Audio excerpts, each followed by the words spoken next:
Good morning, everyone. Welcome to a very frosty morning here in South Central Alaska. It is a brisk 21 degrees Fahrenheit.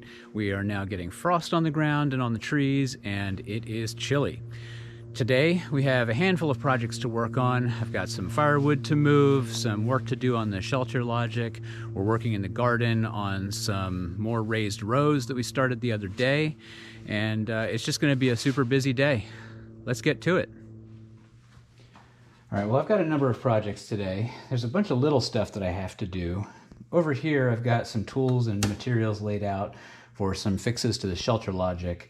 I made a foundation for it out of 2x8 lumber, and I wanted to just put some ties on the ends because they were already starting to split from where I drove the rebar through, and I want to make sure that they at least stay held together. And then I've got some lag bolts that I need to drive in through the feet on one side of the Shelterlogic into that foundation. I ran out partway through, and so now I have more.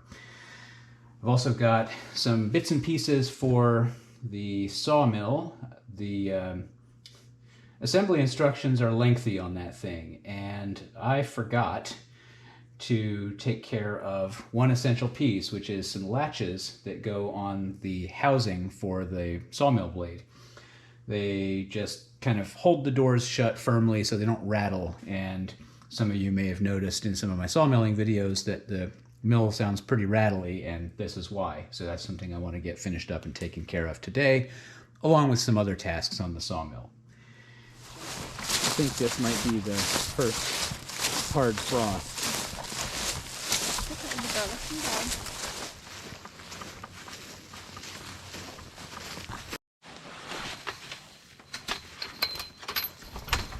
Well, as you can probably tell from all the frost and icicles on the plants and everything, this is really the last weekend we've got to finish up getting these rows prepped for next spring.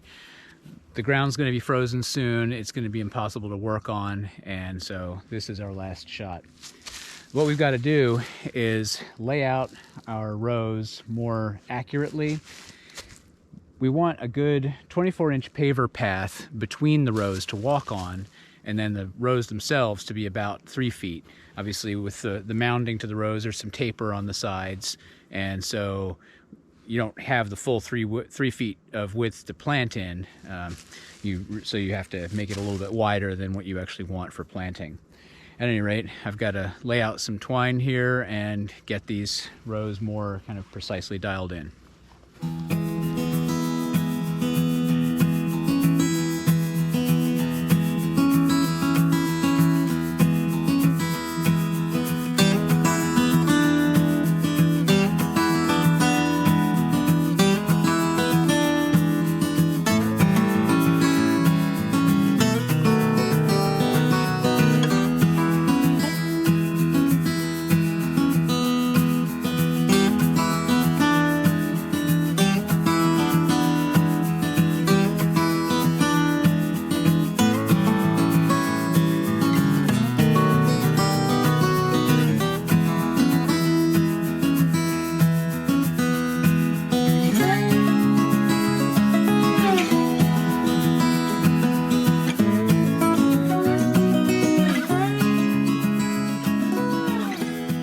Well, we got our rows redone.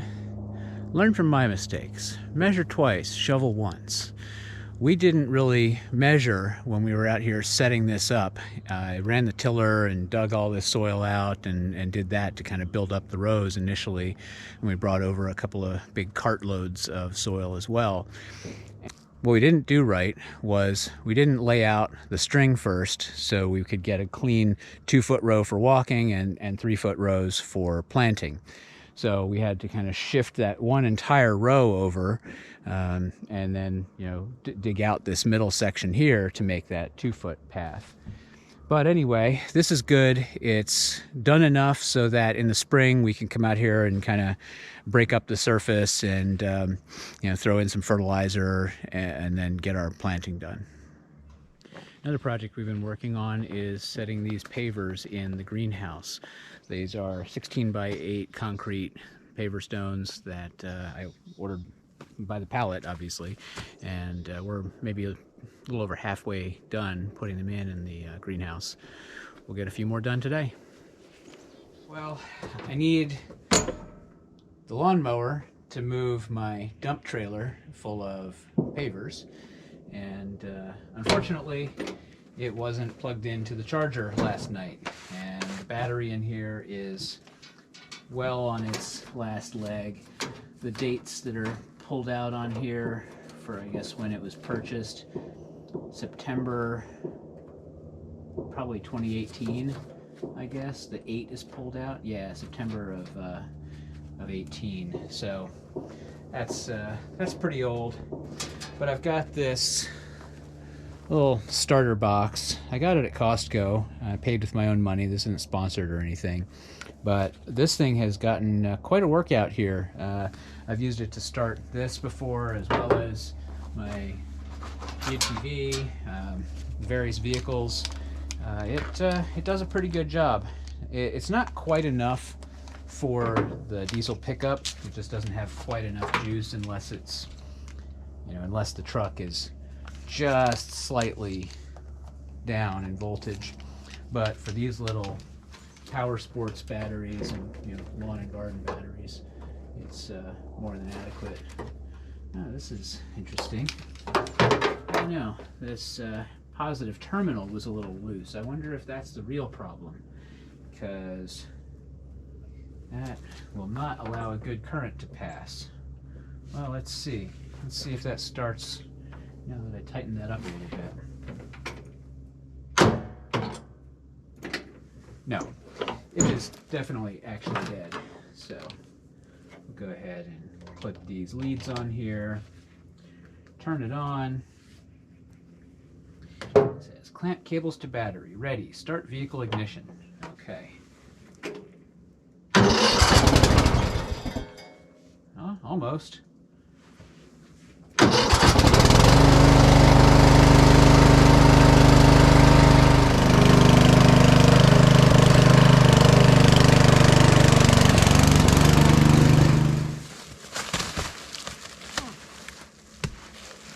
Frozen together? They are. There's just enough moisture in these that that they're stuck together, and yeah. Okay, well that's not happening today, or at least maybe the sun will warm it up in a couple hours. We'll have to come back to that.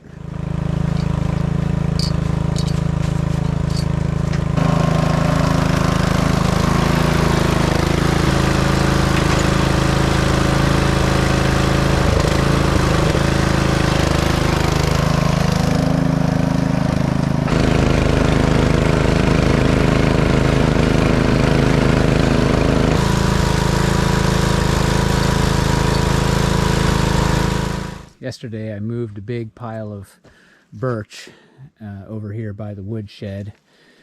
Thank you, Mr. Tractor.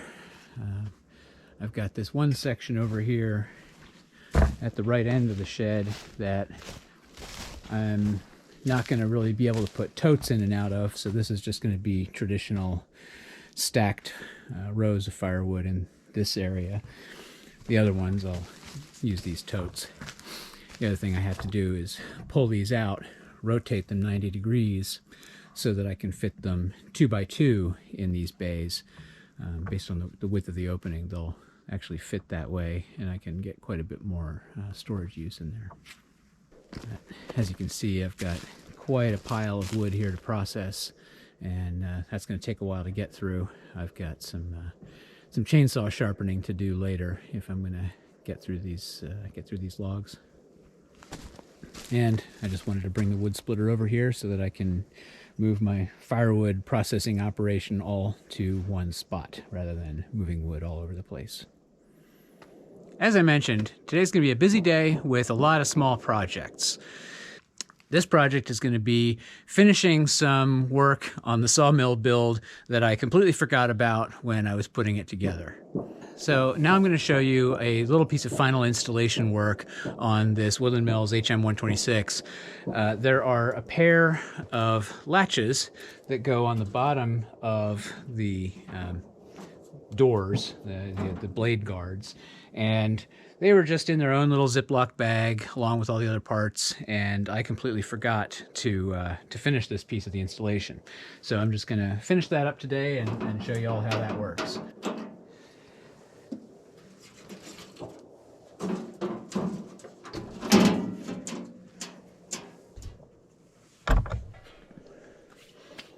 As you can see, there's a little cutout down here. There's a couple of screw holes.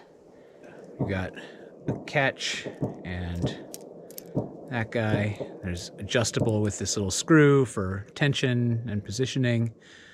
Fairly straightforward. Just you know, forgotten parts when putting it all together.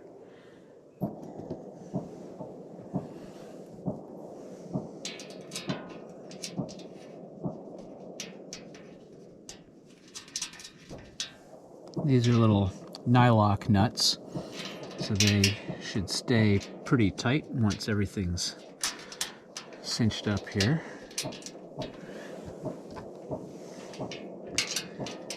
And I am using a 7mm wrench and a Phillips number 2.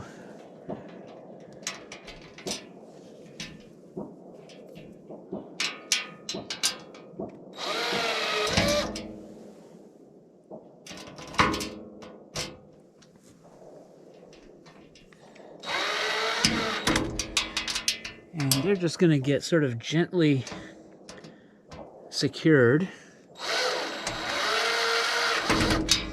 until we have the final alignment of the parts. I'll just show you guys what I'm talking about. So these two holes here, underneath, you've got a little block, a little plate with tapped threads for this little tiny screw. So that'll go in there, and it'll hold this in place in that spot.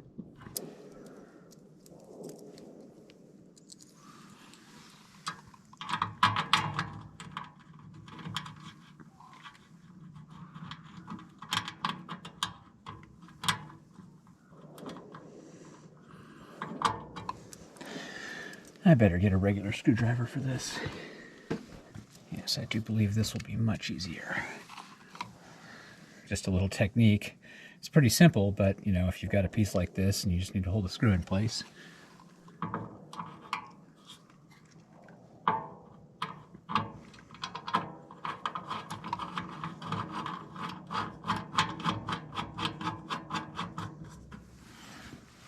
That's one.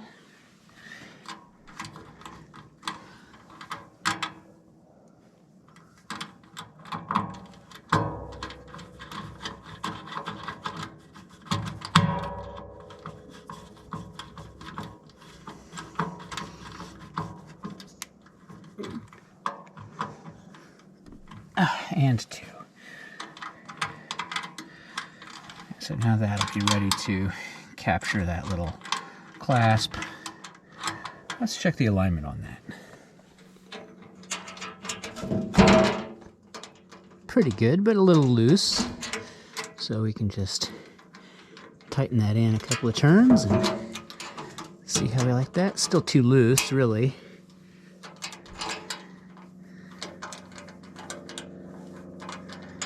Let's try that. It's still too loose. Keep going. And there's a little lock nut in there for when we get it to the position we want. It's okay, but not perfect. And that feels fairly solid. It's relatively secure now. It takes a little bit of effort to pop that off.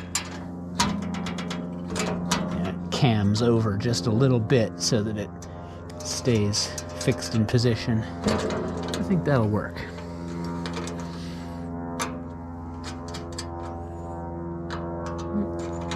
That is not a 7mm. I don't know what that is. Probably an 8. All right. Let's think I can actually... Oh, there we go. That's better. Okay, good. That's one down. One more to go. Yeah, today just felt like a really good day to do a lot of little miscellaneous tasks that need doing by themselves. None of them are particularly onerous, but it's just allocating the time amongst all the other big things that I want to get done.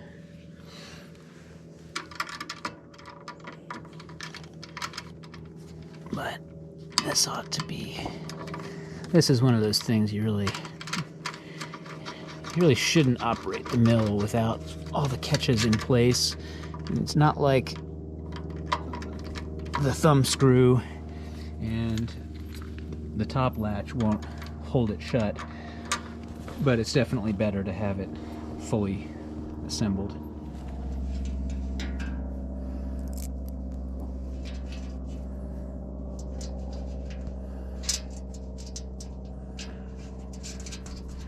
For such a large machine, these little tiny pieces of hardware, you know, 7mm nylock nut, seems sort of comical.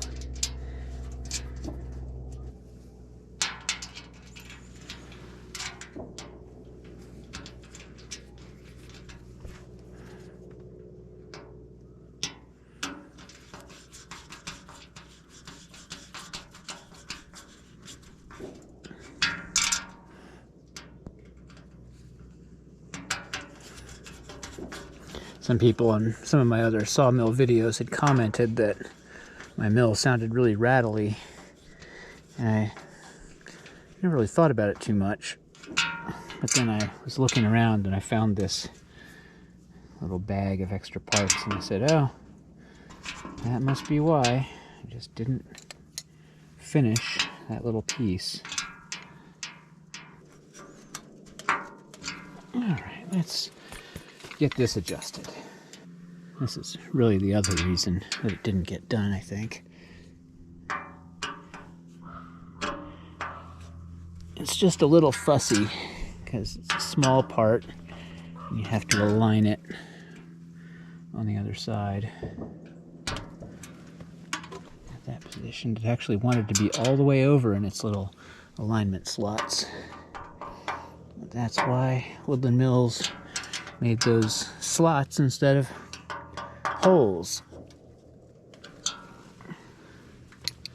Gives you some room for adjustment. And once again,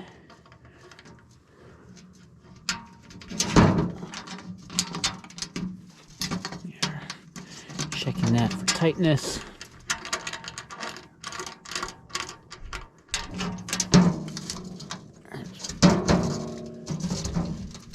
Feels pretty good. Maybe one more half turn there. Positive engagement, because I don't want this rattling loose when I'm operating the saw. Not because it's going to cause a hazard per se, but because it would be very distracting. They've got little holes in here, so if you really wanted to put, I don't know, a little pin or padlock or something in there, some little thing to catch it so that it can't just idly flip down, but I don't think I'm going to put anything on there for that. Just want to make sure it's good and tight, as the Germans would say.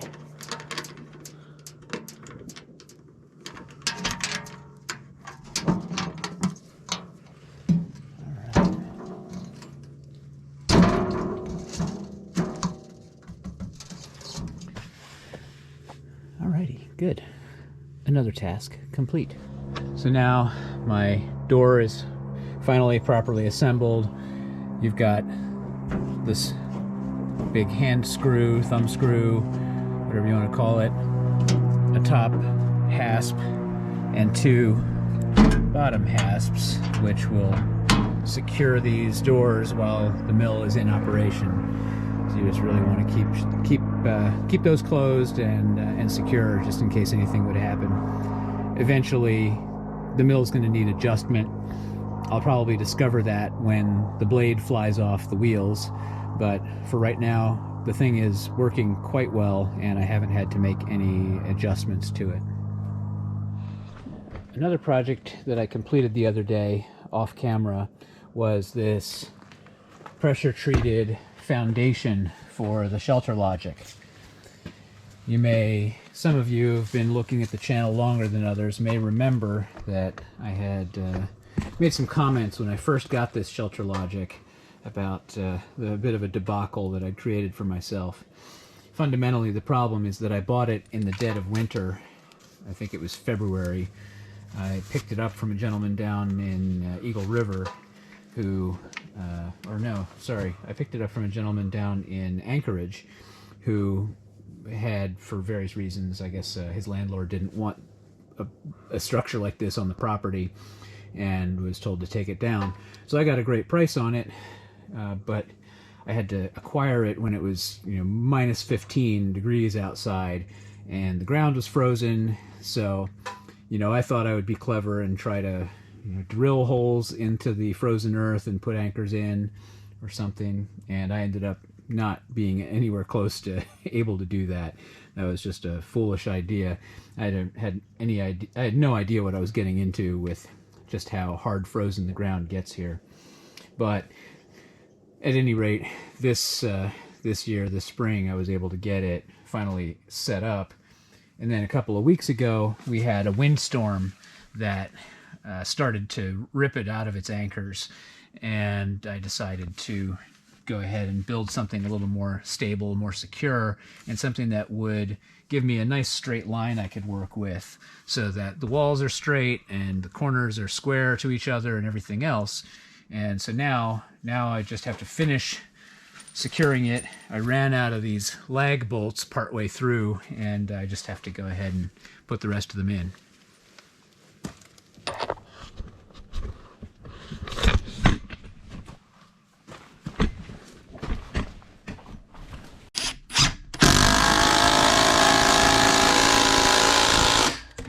Yes, I know. Don't use chrome sockets with an impact. It's okay. It'll be fine.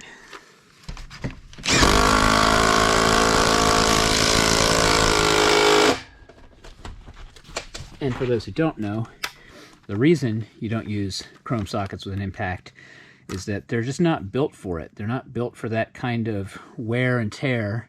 And actually, if you look at this, you may or may not be able to see it on camera. You can already see how the inside of the drive there is getting pretty beaten up, but I don't really care that much. I can replace the socket. It's fine.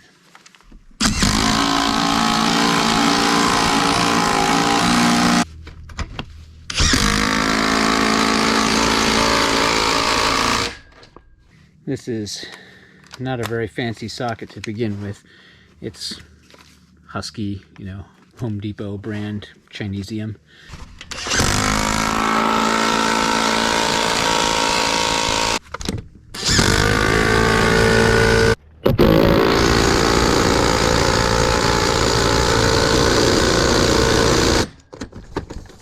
To anchor this foundation, I'm just calling it a foundation because I don't really have a better word for it, but I think that's sort of a basically correct concept anyway. To anchor this foundation, this is a piece of 4-foot rebar driven in on a little bit of an angle. And then another piece of rebar. I think the ones I used in the middle are 2-foot sections. Again, driven in on a little bit of an angle. Where I could, I drove them in and then bent them over at the top to provide just that little extra bit of security. At this far end, you can see this piece of cable.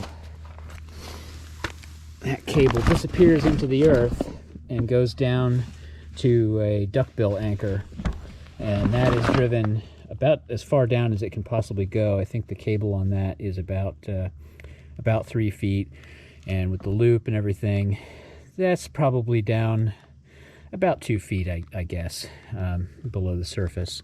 And I tied that into an eye bolt that is bolted through this board.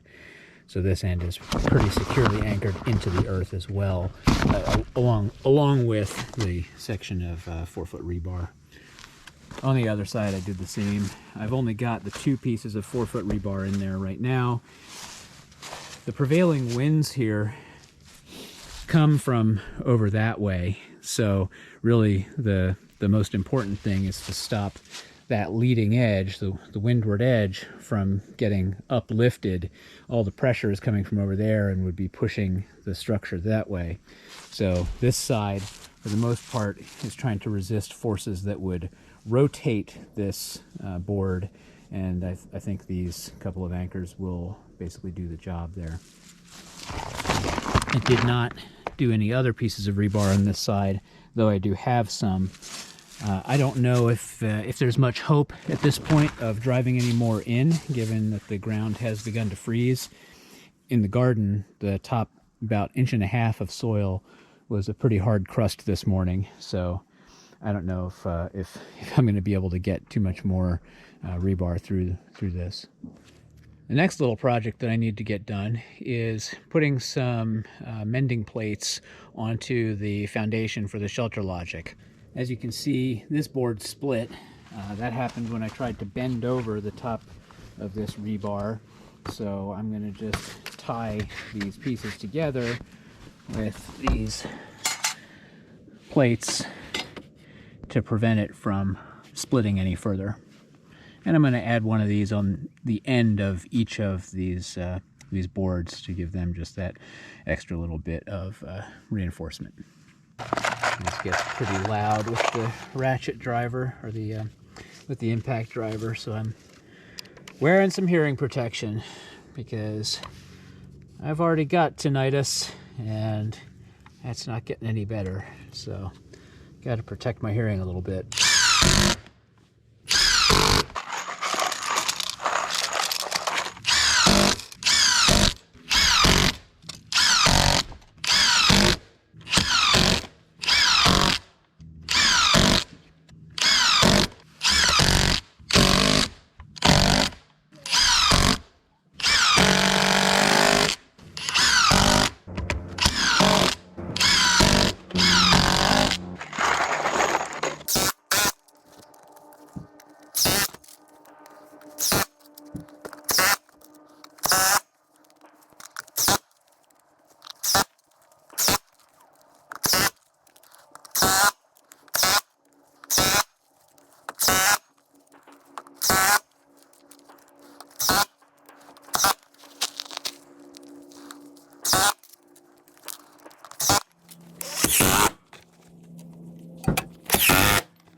Another task that I need to complete on my sawmill is the installation of these lockdown pins.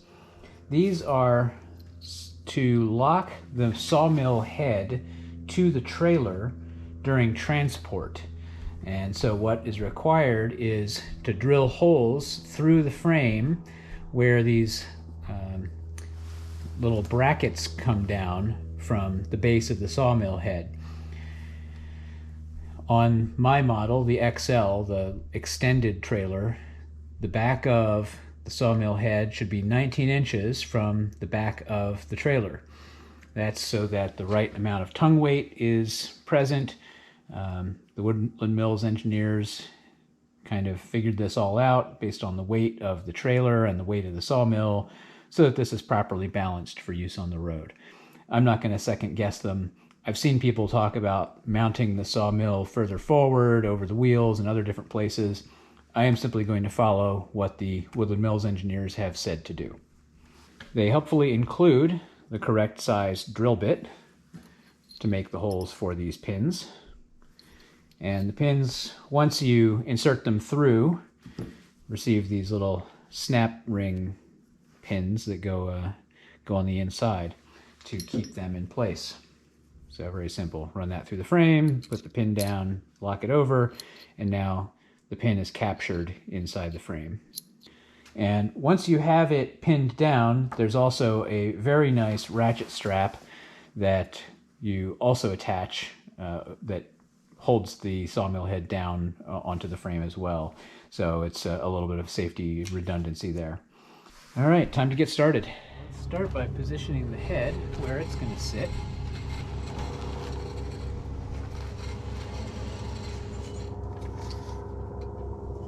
So 19 inches from the back edge of the head to the back of the track.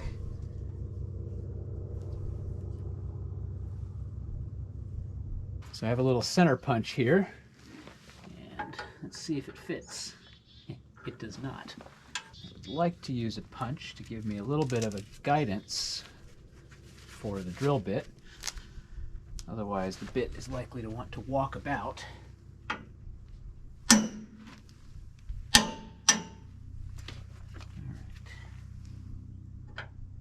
That should do the job. My working theory here is going to be to get one of these pins in place and locked in so that the carriage is held in position. That will not fit through there. I really do need to use that punch to give me a center point first.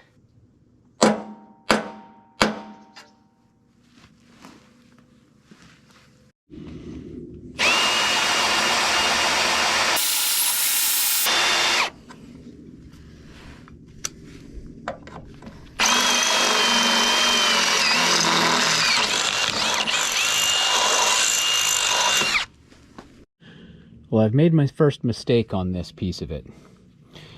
I had the bracket in the wrong position, and I drilled the hole in the wrong spot. That's okay. I can just drill a second hole. But the point that I need to make here is about where these brackets are supposed to be and what position when you're doing this piece of the installation. This bracket here is supposed to be up, and I think this little bolt that holds the little wires in place to clean out the dust from the wheels, I think is supposed to be through that bracket. It looks like it aligns, and I just didn't do that when I put this together because I was thinking, well, I'm not going to do the lockdown pins yet. I'm going to do them later, so I won't really worry about it. So, word to the wise, when you're doing the installation and the setup and the construction of your sawmill, finish the steps as you go. Don't leave anything until later because you're likely to forget what was supposed to happen and you'll end up making a mistake like this one. And there you have it. This is the correct orientation as far as I can tell. It's the only thing that makes any mechanical sense. So I'm just going to have to bolt that down, tighten it, and re-drill the hole in the correct spot. At least I can do the other three without making that same mistake. Alright, well, I'm going to continue to finish this installation by putting in the remainder of the bolts that secure these tie-down brackets in their correct orientation.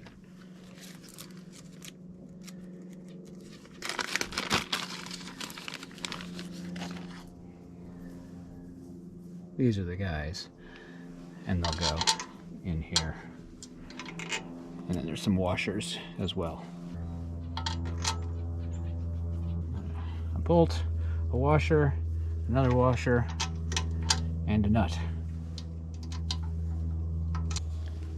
Just to make that really clear what's happening here, this bracket needed to be positioned so that that hole in it lines up with the hole in the outside of the mill head, and you can run this bolt, 2 washers and nut assembly through it.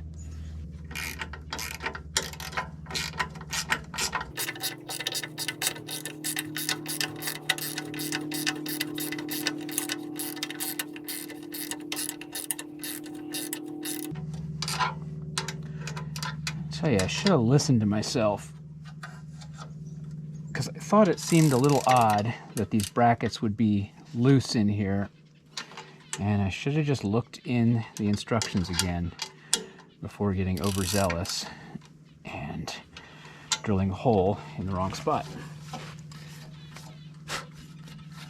Learn from my mistakes,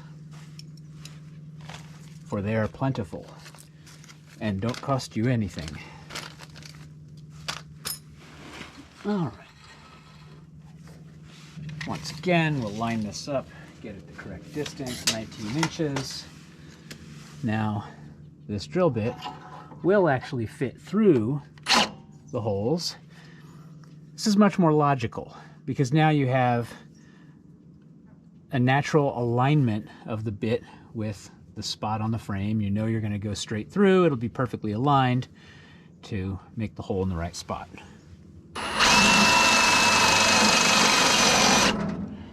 Now, I wouldn't necessarily drill the entire hole with the bit through here, because you don't want to scrape off all the paint on the inside of that.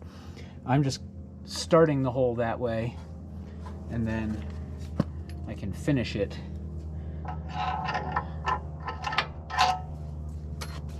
without that obstruction.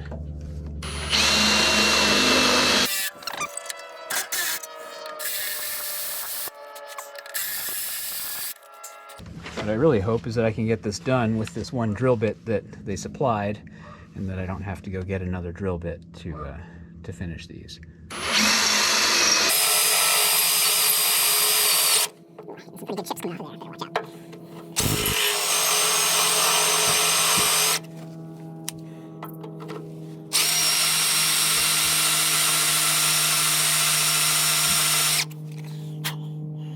I may have to touch up the tip of this drill bit with a file.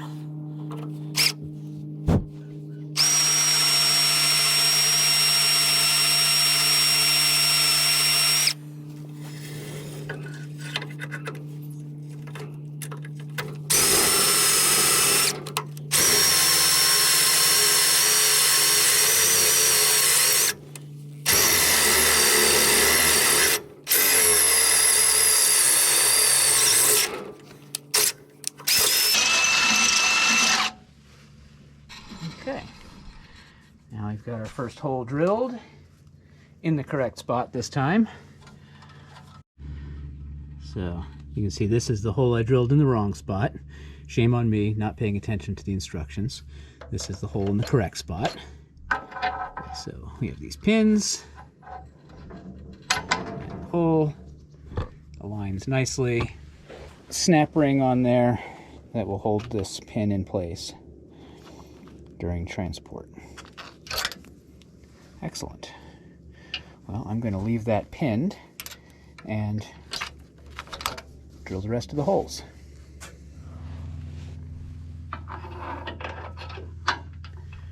And like magic, I have the next pin done. Pretty soon I'll be ready to get this trailer registered. Right now it's not even titled or anything since I haven't taken it on the road anywhere.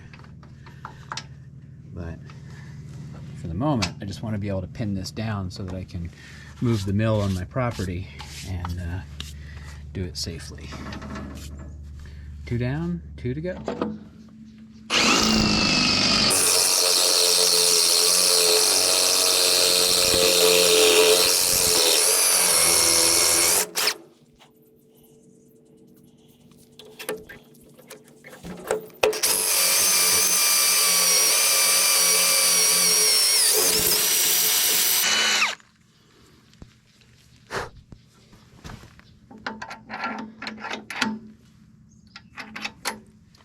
Last one is complete.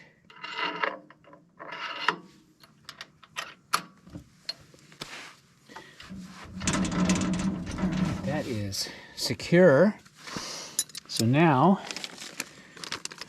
if I want to leave the mill sitting for an extended period or transport it, I can lock the head in place with those pins and feel confident that it is not going to move. And obviously, again, for transport, I would do that with the ratchet strap that they provided in place as well.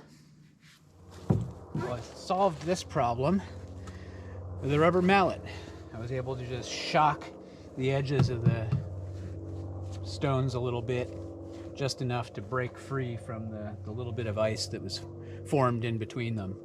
So at least now I can take a load of pavers over and do some more work on the greenhouse.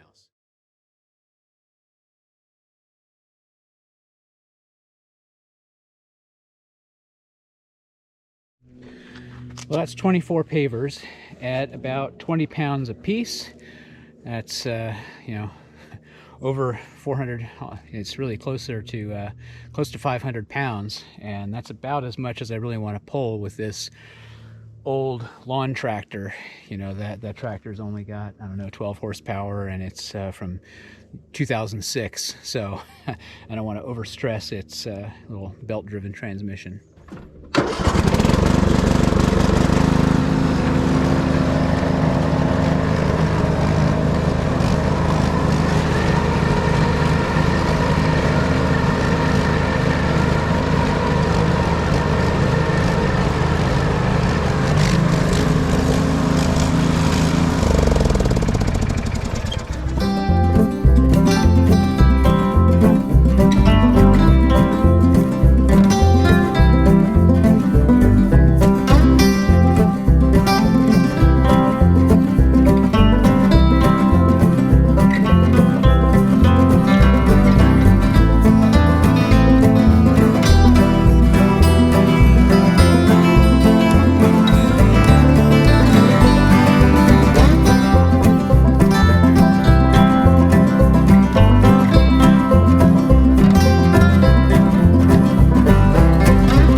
Folks, well, that's about all the time I've got for today. I'm pretty happy with what I got done. I'm feeling a good sense of accomplishment.